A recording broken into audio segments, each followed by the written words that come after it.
Bismillahirrahmanirrahim. Channel Indonesia yang Hilang bersama Guru Besar Fakultas Bahasa, Profesor Dadang Ansori, memberikan apresiasi khusus kepada guru kita, Ibu Fenty Inayati, kandidat doktor yang beliau diamanahi oleh negara, oleh Allah lah bagi kita untuk menjadi guru berprestasi tingkat nasional. Pada tahun 2016 beliau juga pernah mendapatkan semacam penghargaan untuk belajar ke Jepang dan seterusnya. Nah, tema kita hari ini adalah belajar di tengah pandemi atau efektivitas belajar di tengah pandemi. Nanti Ibu Fenty akan memberikan pendapatnya dan di akhir akan diberikan apresiasi berupa diskusi panel dari Prof. Dadang Ansori. Beliau sekali lagi adalah Guru Besar Fakultas Ilmu Bahasa dan Sastra UPI Bandung. Nah, yang spesial juga dari Prof. Dadang adalah beliau meniatkan diri untuk menjadi guru besar, untuk menjadi guru maksud saya, karena beliau SMA-nya adalah di SPG ya, Prof. Dadang. Iya, iya, Pak. Nah, kemudian sudah lama menjadi dosen, bahkan pernah menjadi dekan di Fakultas Bahasa dan Sastra UPI Bandung. Saya kira pengantarnya sedikit, silakan Ibu Guru berprestasi kita. Beliau sehari-hari mengajar di SMP Negeri 2 Tarogong Kaler, kemudian di pesantren, dan yang spesial juga Pak Dadang, beliau adalah punya pesantren tahfidz Quran. Lama nggak, Bu Fenty? Sebelumnya terima kasih kepada Kang Anton dan juga Prof. Dadang. Saya sangat bangga ya bisa berada di tengah-tengah orang-orang hebat di sini. Insya Allah beberapa menit ke depan hanya bercerita saja tentang bagaimana sih misalkan kita ini kan sekarang di masa pandemi yang dalam kondisi yang ya serba terbatas dan serba ada kesulitan, baik dari di dunia pendidikan yang saya rasakan sendiri nih sebagai guru, sebagai salah satu guru di SMP 2 Tarogong Kaler. Banyak sekali permasalahan-permasalahan pembelajaran di masa pandemi ini. Izinkan saya, Prof. dan Kang Anton untuk sedikit bercerita. Mungkin kita awali dari kita melihat dampak yang signifikan ya masa pandemi ini, baik guru atau murid. Bagi kami misalkan guru kan kita tidak bisa memandu proses pembelajaran secara langsung ya sebagaimana biasanya. Kalau dulu misalkan kita bagaimana berkreasi, misalkan langsung bisa menyapa dan sebagainya, tetapi pada pandemi sekarang ini semuanya serba terbatas. Kita tidak bisa mengakses sumber sarana yang ada di sekolah, misalkan kemudian terbatas berkomunikasi dengan atasan kita, rekan kerja kita, dan murid kita. Nah, itu juga merupakan salah satu kendala yang ada. Misalkan kemudian ada juga dampak untuk orang tua. Dan saya sebagai orang tua dari ke-6 putra-putri saya, sangat merasakan juga dampak dari kondisi pandemi ini. Di antaranya kita harus berkewajiban untuk mendampingi ya, selain kita sebagai guru harus memberikan pengajaran kepada peserta didik kita, kita pun memiliki kewajiban untuk mendampingi putra-putri kita dalam belajar.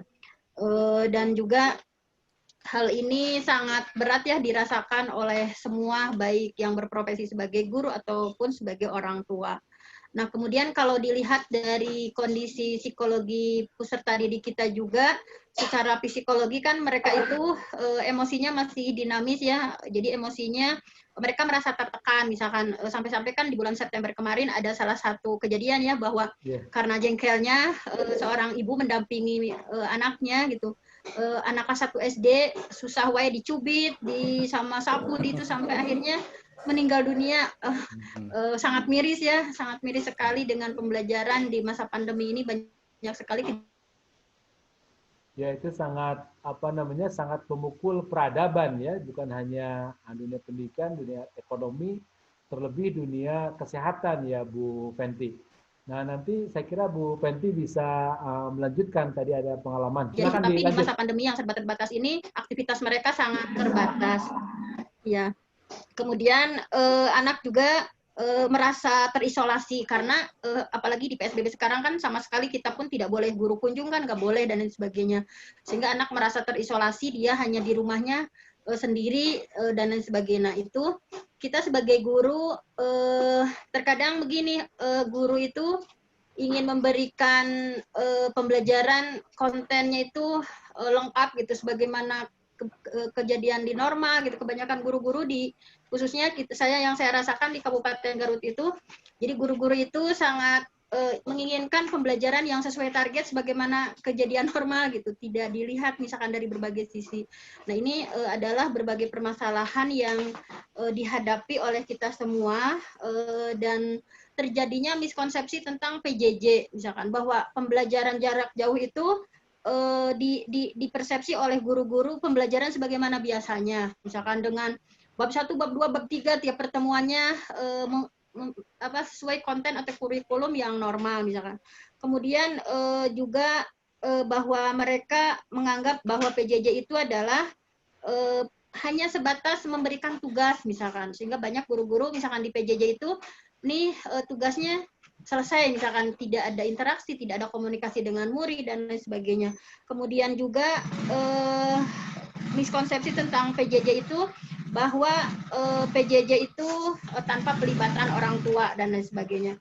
Nah, dari permasalahan-permasalahan di sini, misalkan saya sebagai guru juga, kami sebagai guru-guru mencoba untuk bagaimana sih berinovasi misalkan di tengah-tengah permasalahan yang ada, pembelajaran yang efektif di masa pandemi itu mestinya seperti apa misalkan.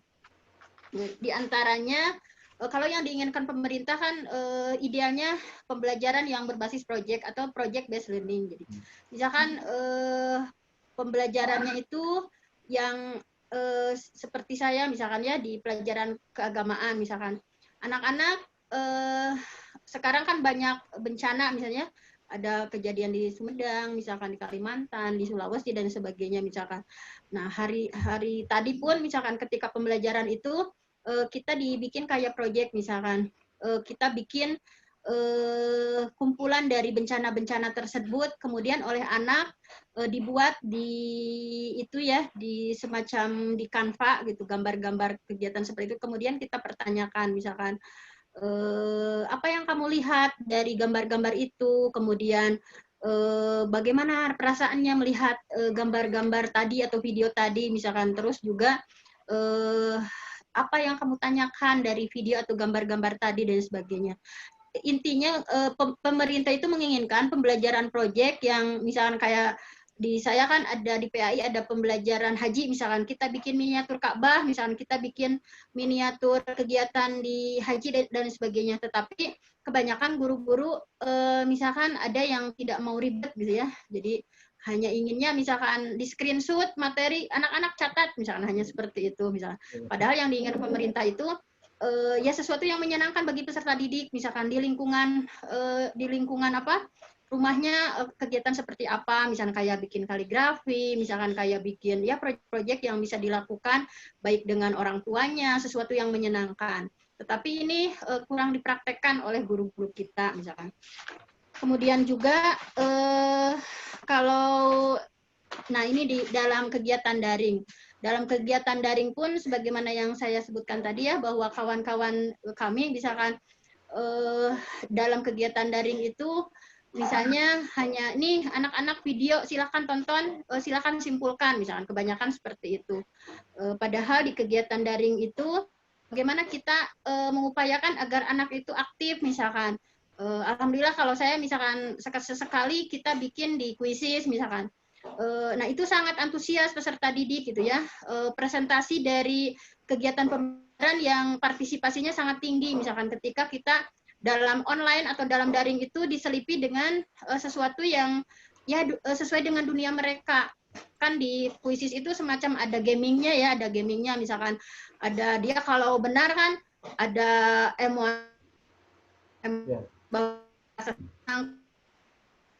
di ranking keberapa dari keseluruhan yang mengikuti misalkan. Nah itu bisa dilakukan oleh kita ya misalkan. Jadi dalam kegiatan online bukan hanya secara pasif saja kita ngasih video, kemudian setelah video anak-anak silahkan simpulkan sendiri dan sebagainya.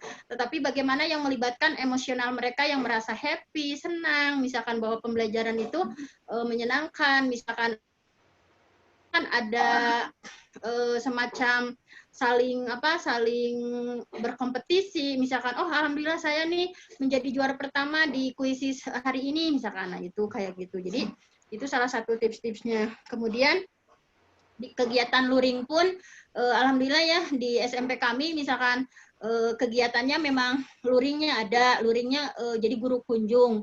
Kita guru kunjung ke misalkan di kampung kami kan banyak kampung ya, ada kampung Cipenta, misalkan ada kampung Mekarwangi, Sukawangi, misalkan dan lain sebagainya banyak. Nah, di sana itu dibuat kelompok-kelompok belajar, misalkan dibuat kelompok-kelompok belajar dan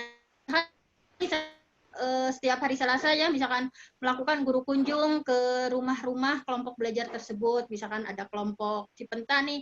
Nah, di kegiatan luring itu di luar jaringan itu kebanyakan guru-guru misalkan hanya misalkan mengajarkan tentang sesuatu yang ya menerangkan, hanya sekedar menerangkan, tetapi mungkin ada tips dari saya seperti bikin semacam ular tangga ya, sehingga anak-anak oh iya misalkan kan di kampung itu motivasi pembelajarannya masih rendah ketika kami berkunjung itu, Bu, abi mah badai main bola, Bu badai naon-naon Mas, kita udah capek-capek misalnya berjalan panjang gitu.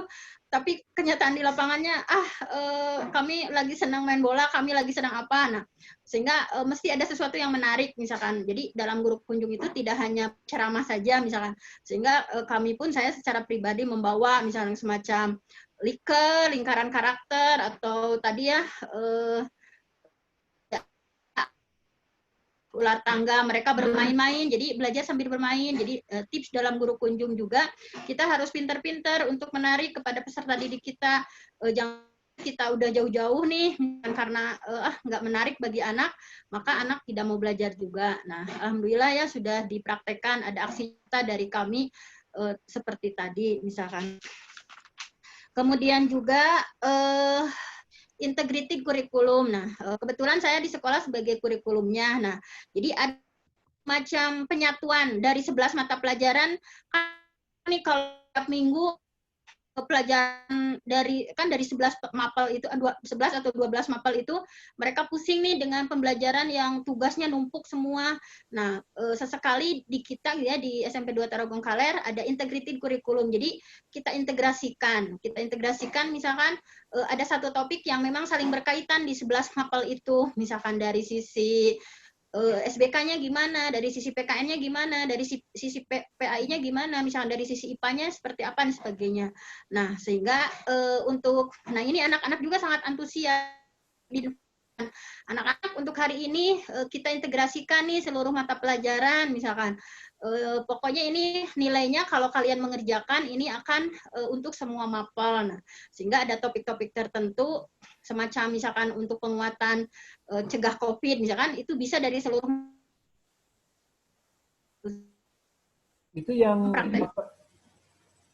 ya, Bu Penti itu yang mengkoordinasi antar gurunya adalah Wakasek kurikulumnya ya?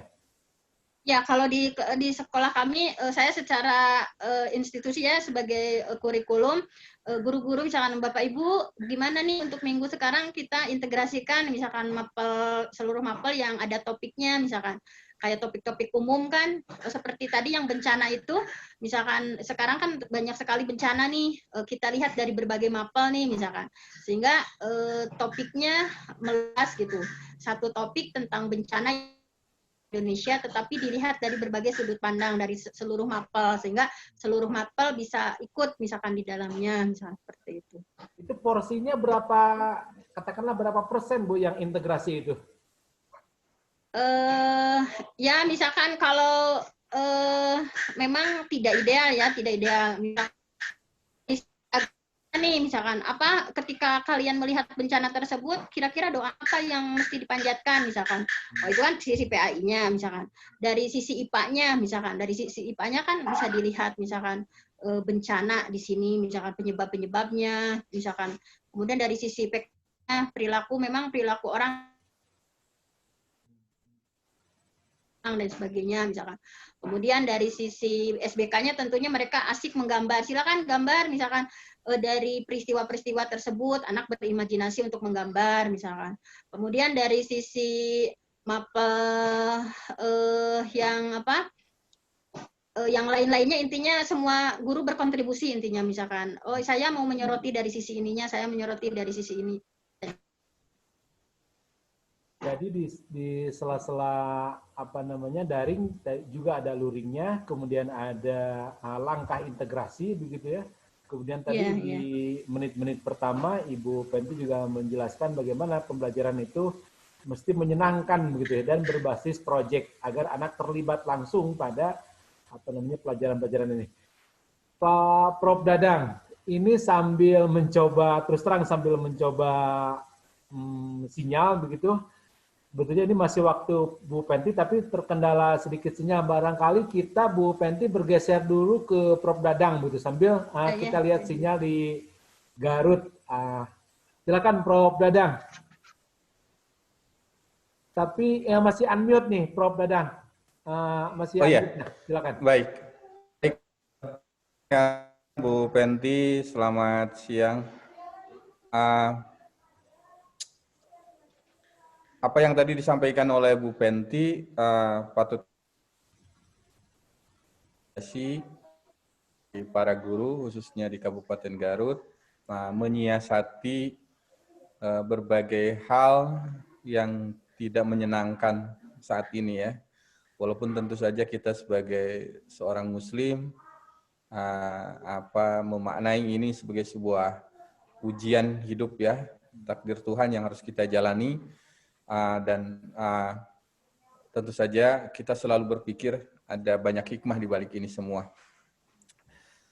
Ada beberapa hal yang Kang Anton yang saya coba cermati ya dari fenomena yang ada ini yang dialami oleh semua guru termasuk Bu Penti tadi yang sudah kita dengarkan. Yang pertama Kang Anton, dengan kondisi yang sekarang kita punya keyakinan bahwa teknologi itu bukan segala-galanya. Itu yang pertama yang harus kita pegang ya. Teknologi itu hanya alat bantu. Ya. Jadi sebagai alat bantu ya bergantung pada operatornya. Siapa yang mengoperasikannya, bagaimana mengoperasikannya, barulah kita punya nilai manfaat ketika dioperasikannya dengan baik. Selama ini, ya sebelum pandemi ini terjadi, kita selalu mengagung-agungkan teknologi kan ya, seakan-akan guru itu bisa tergantikan oleh teknologi ini,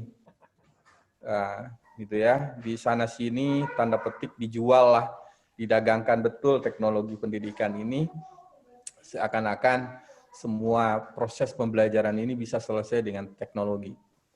Nah, di masa pandemi ini kita bisa membuktikannya bahwa teknologi itu tidak menyelesaikan persoalan dan yang lebih penting lagi adalah tidak bisa menggantikan posisi guru. Itu yang patut kita catat pertama ya. Itu jadi rumus. Sehingga ya betul. Jadi keyakinan itu sebetulnya yang harus kita pegang sehingga sehebat apapun teknologi yang berkembang saat ini, itu perannya tidak lebih penting dari peran manusia. Ya, paling tidak saya melihat dua hal saja ya, Kang Anton, dari yang tidak ada di teknologi itu. Satu, teknologi itu tidak pernah memberi improvisasi di dalam hidup kita. Ya, teknologi itu sangat bergantung pada konten yang diisinya oleh kita. Robot itu kan sesuai dengan format keinginan kita saja. Tidak ada kemudian di tengah jalan dia berimprovisasi, ya karena ada situasi-situasi yang di tengah jalan menyebabkan improvisasi harus terjadi. Itu tidak ada di dalam teknologi seperti itu. Itu yang pertama. Yang kedua, teknologi itu tidak pernah men-share pengalaman, Pak Anton. Ya. Jadi yang paling penting sebetulnya di dalam dunia pendidikan adalah share pengalaman. Ya, karena pengalaman itulah yang tidak bisa dipelajari secara langsung, secara textbook. Pengalaman Bu Penti tadi itu tidak bisa dialami oleh setiap guru. Masing-masing kita punya cerita masing-masing, punya pengalaman masing-masing. Dan melalui pengalaman itulah kita bisa berbagi inspirasi sebetulnya. Kan seringkali yang menjadi inspirasi itu bukan pengetahuan, Kang Anton, tapi pengalaman seseorang. Ya, perjalanan hidup Kang Anton itu menjadi inspirasi bagi putranya, misalnya ya. Pengalaman hidup kita sebagai orang tua jadi inspirasi bagi anak-anak kita tentang bagaimana kita memperlakukan atau memperjalankan kehidupan ini ya, menjalani kehidupan ini, itu menjadi bagian dari inspirasi. Dan kedua itu tidak ada di dalam teknologi. Itu yang menurut saya yang paling penting dari hikmah dalam konteks pembelajaran dengan ujian pandemi ini. Yang kedua, Kang Anton, yang paling penting juga yang kita tangkap adalah bahwa selama ini proses pembelajaran kita yang ada di sekolah-sekolah formal khususnya, adalah betapa ketergantungan kepada guru itu sangat tinggi. Gitu. Jadi ini yang juga bisa jadi positif, tapi bisa jadi negatif. Positifnya adalah bahwa guru menjadi teladan, menjadi model, menjadi role model gitu ya bagi pembelajaran siswa. Tetapi negatifnya adalah ketidakhadirannya kemandirian pada diri siswa. Nah, kita juga belajar akhirnya sekarang ya dari pandemi ini bahwa proses pembelajaran ini kita harus arahkan dari ketergantungan, dari dependensi ke dalam independensi, gitu ya. Dari ketergantungan pada kemandirian. Nah, bagaimana agar bisa mandiri ini tentu saja butuh waktu.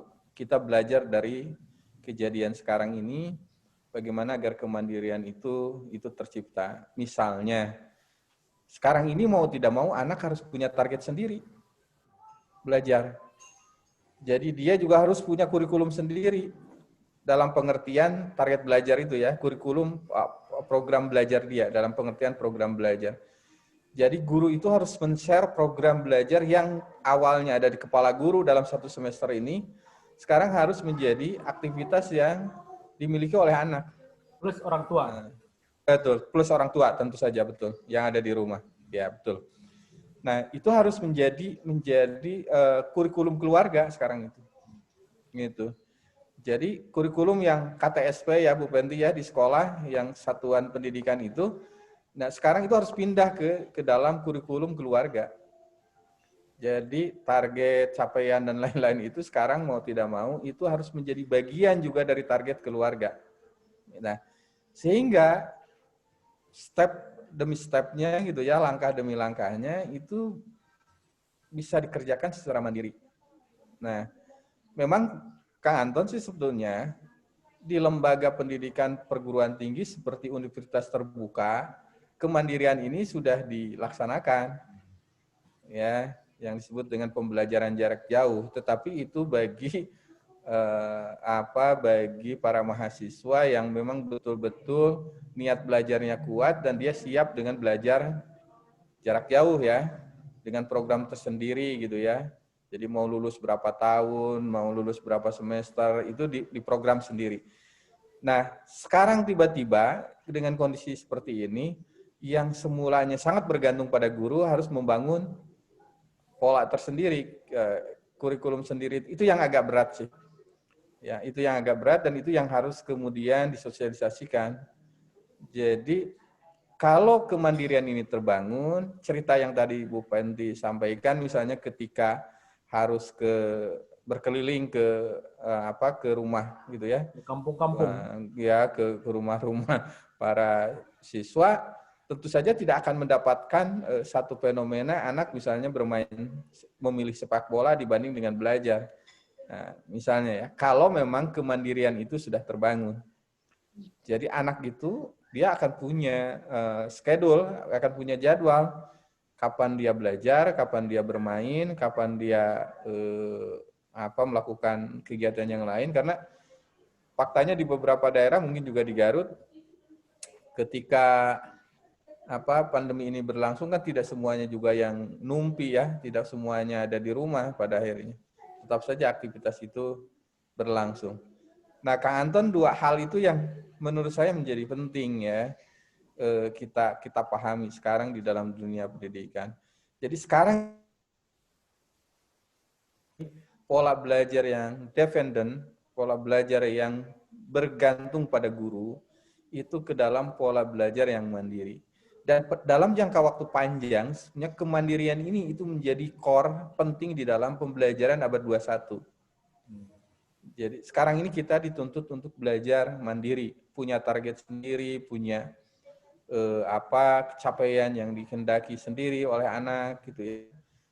Sehingga tugas guru sesungguhnya adalah membimbing dan mengarahkan capaian-capaian itu. Nah, selama ini memang jujur saja ya Bu Penti, di diri anak itu tidak ada yang saya sampaikan tadi itu semuanya adanya di guru. Kalau gurunya bergerak, anak baru bergerak gitu ya. Nah begitu. Kalau gurunya kreatif, baru anak itu kreatif gitu ya.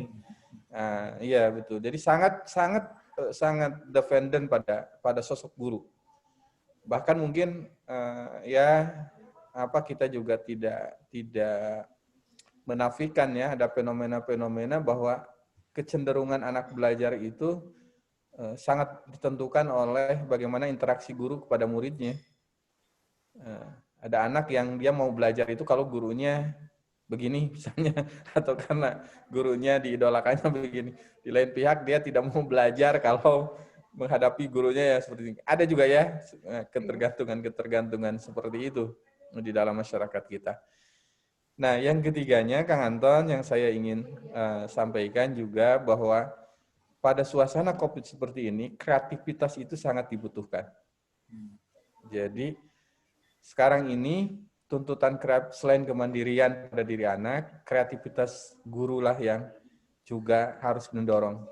Jadi, pada situasi anak yang masih dependent, masih bergantung itu, memang perlu dicarikan kreativitas dalam diri guru. Misalnya begini, tadi yang disampaikan atau yang sudah dilakukan oleh Bu Fenty itu sudah sangat memadai ya untuk konteks situasi di sekolah Bu Fenty. Lain mungkin akan berbeda. Kang Anton, penting bagi seorang guru misalnya sekarang dalam suasana seperti ini memanfaatkan situasi itu betul-betul secara proporsional dan fungsional.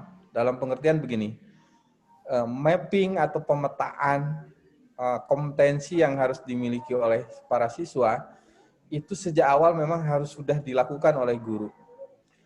Sehingga guru bisa mendistribusikan mana yang harus dilakukan oleh anak secara mandiri di rumah, mana yang harus mana yang by project tadi, mana yang mandiri yang harus diprojekkan. Tentu saja, kenapa itu? Karena memang ada banyak keterbatasan ya Bu Fenty, walaupun misalnya bisa dilakukan dengan Zoom, Zoom juga tidak bisa menjawab semua hal. Mungkin bisa menjelaskan, kita bisa menjelaskan dengan tatap maya, tetapi juga ada yang tidak bisa dijelaskan. Mungkin ada yang bisa diceritakan, disampaikan, juga ada tidak. Kang Anton, jangan dilupakan bahwa budaya diskusi masih relatif tidak terlalu tinggi. Jadi ketika Zoom harusnya dimanfaatkan untuk diskusi, ya, karena memang kepentingan terbatas gitu melalui Zoom, ternyata itu juga tidak seluruh anak itu kemudian bisa bereksplorasi dengan gagasannya. Harapannya kan sebetulnya setiap guru juga memetakan masalah itu. Ketika anak sudah disuruh membaca, anak sudah disuruh belajar, pada saat kesempatan tatap muka atau tatap maya,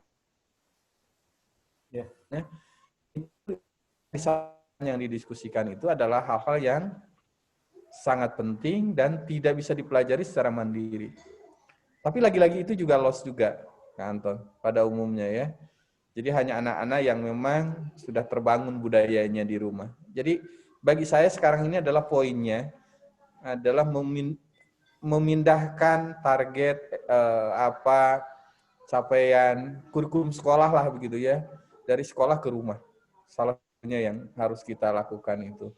Baru kalau itu terjadi, anak itu juga kan bisa belajar, dia sudah belajar sampai di mana, gitu ya, sudah apa yang diketahuinya. Dengan sendirinya mungkin juga ada diskusi di rumah dengan orang tuanya, walaupun tentu saja setiap orang tua punya keterbatasan. Saya juga, Kang Anton, punya anak kecil sama di rumah itu, kelas 4 SD. Terus yang kedua, yang nengah itu kelas 2 SMA. Saya juga sama, tidak bisa melayani konten pelajaran seluruhnya gitu ya. Karena memang sangat terbatas gitu ya. Tidak mengikuti juga konten-konten pelajaran Merasakan anak-anak itu itu. ya. Cuman ya kita berupaya untuk tetap menemani kan, bagaimana mereka yang dihadapinya. Jangan dibiarkan sendiri gitu ya, karena kalau dibiarkan sendiri dia tidak bisa tanya sana sini. Kasusnya adalah dia akan mendapatkan persoalan psikologis, tekanan yang itu jauh tidak lebih baik bagi anak gitu ya. Yang tidak baik ya.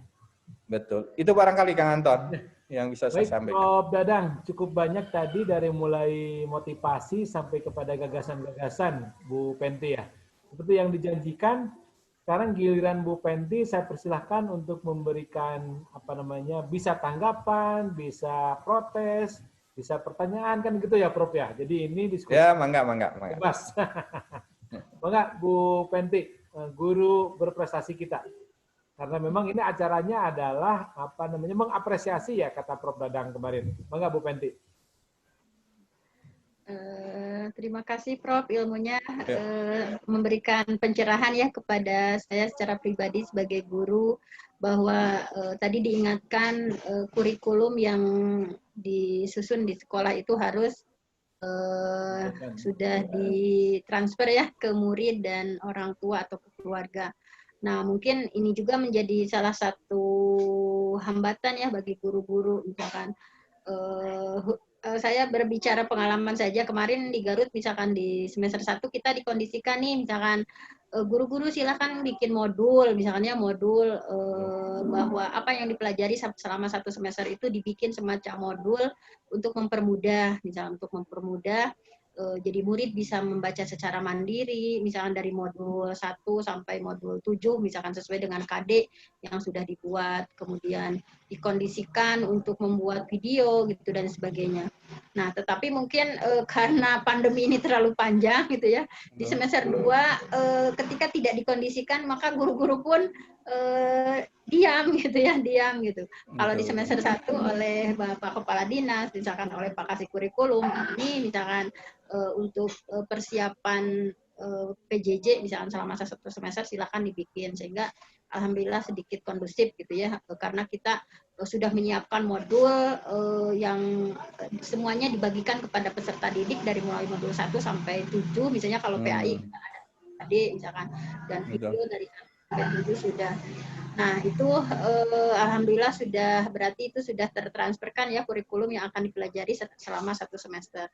Tetapi mungkin tetap saja ya kalau yang di daerah itu terjadi kendala yang Bu nggak bisa buka, nggak ada kuota nih, misalkan nggak ada kuota, kita sudah berjibaku mempersiapkan gitu ya, sedemikian rupa, tetapi tetap saja gitu. Jadi makanya tadi sangat susah gitu ya untuk memberikan ya kalau tidak melalui di kampung-kampung khususnya seperti di kami, jadi memang kalau tidak mau Zoom juga hanya bisa diikuti presentasinya tidak lebih dari 30% misalnya. Kita yuk Google Meet misalkan anak-anak, supaya sebagai guru kan kita kalau nggak ceramah itu serasa nggak ngajar gitu, kalau nggak menyampaikan sesuatu langsung ke anak itu serasa nggak ngajar gitu. Jadi nah seperti itu kendala-kendala yang kami rasakan gitu ya. Kita sudah bikin modul, sudah bikin video, kalau dilihat dari sisi itunya mungkin udah maksimal, tetapi masih agak kesulitan untuk diakses oleh peserta didik kita. Nah, sehingga bagaimana Prof ingin memberi